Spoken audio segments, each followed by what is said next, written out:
Hi friends, আজকে নিরামিষে কিন্তু পনির হলে আর কোনো কথাই নেই। পনির কিন্তু আমার দারুণ খেতে লাগে। তোমাদের কার কার পছন্দ পনির? আর পনিরটা যদি বাটার পনির হয় তাহলে তো কোনো রকম কথাই নেই। আজকে আমি বাটার পনির রেসিপি নিয়ে এসেছি। চলো তাহলে বাটার পনির রেসিপিটা দেখা যাক। আমি একটুখানি তেল দিলাম, তেলের মধ্যে একটু বাটার দিলাম, বাটার দিয়ে পনিরটাকে হালকা করে ভেজে নিলাম, ছোটো ছোটো টুকরো করে নিয়েছিলাম। আর এই বাটার পনির করার জন্য পনিরটাকে কিন্তু একেবারেই গরম জলে বা নুন জলে দেওয়ার দরকার নেই।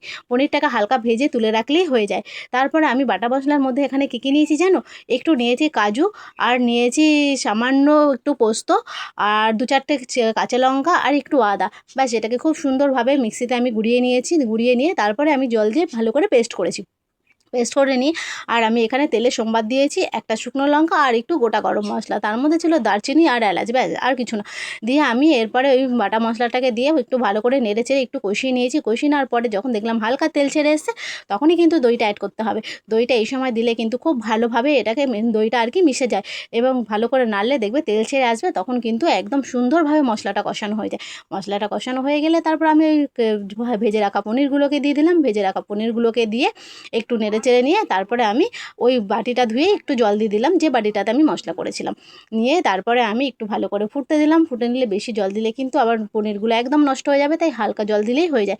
দিয়ে আমি ফুটিয়ে নিয়েছি। ফুটিয়ে নিয়ে তারপরে নামানোর আগে বেশ খানিকটা চেরা কাঁচা লঙ্কা দিয়ে দিলাম, একটু মিষ্টি স্বাদের জন্য সামান্য একটু চিনি দিলাম, আর সামান্য কসুরি মেথি একটু আমি হালকা হাতে গুঁড়িয়ে নিয়েছি। গুঁড়িয়ে নিয়ে এটা ছড়িয়ে দিলাম।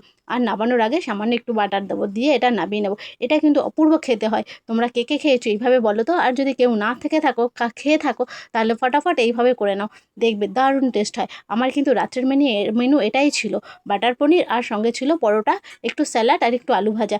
দুর্দান্ত খাবার ছিল। কেমন? টাটা।